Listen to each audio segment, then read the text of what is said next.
It is the night of December 24th. In a few hours, bells will ring to announce a birth that happened 2,000 years ago. For 20 centuries, the Church has kept vigil in these hours, waiting to celebrate what has already been fulfilled. But before we celebrate the fulfillment, we remember those who waited without seeing. In the genealogies of Matthew and Luke, names scroll past like credits at the end of a film. Abraham, Isaac, Jacob, Judah, David, Solomon, and then dozens of others, many now forgotten. Each name represents a life. Each life was lived toward a promise they would not see fulfilled. They saw it from afar, says Scripture. They greeted it, and they died still waiting. The letter to the Hebrews gives us a definition that resonates like a mystery. Now faith is the substance of things hoped for, the evidence of things not seen. This is not an abstract formula. It is the description of a way of living that spanned generations. The sacred author tells us that the patriarchs and prophets all died in faith, not having received the promises, but having seen them afar off, and were persuaded of them, and embraced them, and confessed that they were strangers and pilgrims on the earth. There is a mysticism in these words that deserves attention. These were not people who simply believed, in some intellectual way, that God would someday send a Messiah. They saw the promises. They embraced them. They lived their entire existence oriented toward a fulfillment they knew they would not witness. What kind of sight is this? Not the ecstasy of mystics who behold heaven opened. Something quieter. Something sustained across decades of ordinary life. The faith that sees without seeing. That perceives the shape of God's faithfulness, even when circumstances suggest abandonment. Abraham was called to leave everything for a land he had never seen. He was promised descendants when his wife was barren. He was asked to sacrifice the son through whom the promise was supposed to come. Jesus himself declared, "Your father Abraham rejoiced to see my day. He saw it and was glad." What did Abraham see? Not a vision of Bethlehem, not the image of a manger or a star. Something deeper, the faithfulness of God extending beyond his own lifetime, beyond comprehension, toward a fulfillment he could trust without understanding. He died without seeing, but he had seen. Isaac received the promise secondhand. He was the child of the impossible, born to parents too old, nearly sacrificed on a mountain, saved by a ram caught in the thicket. His whole existence was evidence of God's faithfulness. Yet he too died without seeing the one to whom his near sacrifice pointed. He blessed his sons and passed the promise forward. That was his portion, to carry what he could not complete. Jacob wrestled with God in the darkness and walked away limping. He was given a new name, Israel, and told that nations and kings would come from his body. He saw the promise in his 12 sons. He blessed them on his deathbed, telling Judah that the scepter would not depart from his line until Shiloh came. He glimpsed something, a king beyond kings, a ruler whose reign would have no end. Then he drew his feet into the bed and breathed his last. The promise continued without him. Ruth was a Moabite woman, a foreigner. She appears in Matthew's genealogy as an ancestor of David and therefore of Christ. She received no promises. She had no revelations. She simply chose loyalty and love. She followed Naomi into an unknown land. She gleaned in fields that were not her own.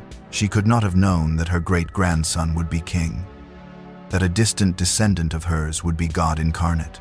Yet her faithfulness carried the promise forward. David received the prophecy that his throne would be established forever.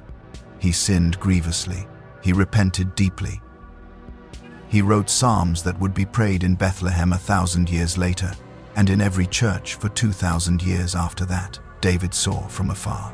He knew someone was coming from his line. He died without knowing who. And then there are the forgotten names: Zerubbabel, Shealtiel, Mathan, Jacob. Men and women whose lives are compressed into a single word in a genealogy. Read quickly on the way to the birth narrative. Each one carried the promise. Each one lived, loved, suffered, and died without seeing Christmas. Yet without them, there would be no Christmas. Their faces are lost, their stories forgotten, but their faith was the bridge across which the promise reached Mary. Matthew's genealogy includes an unusual detail. It names women. In a culture that traced descent through fathers, Matthew interrupts the male litany to remember Tamar, Rahab, Ruth, Bathsheba, the wife of Uriah, and finally, Mary. These were not the women one would expect in a royal lineage. Tamar disguised herself as a prostitute to secure justice. Rahab was a prostitute who hid Israelite spies. Ruth was a foreign widow. Bathsheba entered David's story through adultery and tragedy. Yet Matthew names them, honors them, includes them in the line of the Messiah. Each of these women saw from afar in her own way. They saw that God's purposes move through scandal and suffering, through irregular paths and unexpected choices. Their faith was not the faith of those with clear roads ahead. It was the faith of those who trust in darkness, who believe when circumstances suggest despair. They carried the promise forward not despite their stories, but through them. Between Malachi and John the Baptist, 400 years passed. 4 centuries without prophets, without new revelation, only the ancient promises echoing in silence. Generations were born, grew up, died. Heaven was silent, but faith continued. During those centuries, names kept being added to the genealogy. Families kept hoping. Children were still given names, heavy with meaning. Jesus itself means God saves. Someone, in those silent centuries, chose that name for a son, spoke it with hope, whispered it as prayer. The silence of heaven did not extinguish the faith of those who waited. Somewhere in those mute generations, a girl was born who would be named Mary. A man was born who would be named Joseph. The promise was coming to fruition in hiddenness, carried forward by people who had no idea they were living at the end of the waiting. The last link in the chain did not know it was the last. The letter to the Hebrews concludes its roll call of faith with a striking statement. These all, having obtained a good report through faith, received not the promise, God having provided some better thing for us, that they without us should not be made perfect. The ancestors needed us. They needed the fulfillment we have witnessed for their faith to be completed. And we need them, their example, their endurance, their vision from afar to understand what we have received. There is a communion here that transcends time. The faith of Abraham reaches toward the faith of those who kneel before Christmas cribs. The hope of David connects to the hope of every soul who prays his psalms. The silent vision of the ancestors is not abolished by fulfillment, but honored, completed, vindicated. Tonight we do not only prepare to celebrate a birth, we join a company of witnesses who waited across millennia for this moment. Their faith saw what their eyes could not, and because they saw from afar, because they believed without receiving, the promise continued until the fullness of time arrived. The thread never broke, from Adam to Seth, from Seth to Noah, from Noah to Abraham, from Abraham to David, from David to Joseph. Faith passed from hand to hand through the night of history. Each generation received what it did not earn. Each generation passed on what it could not complete. This is the mystery the genealogies preserve.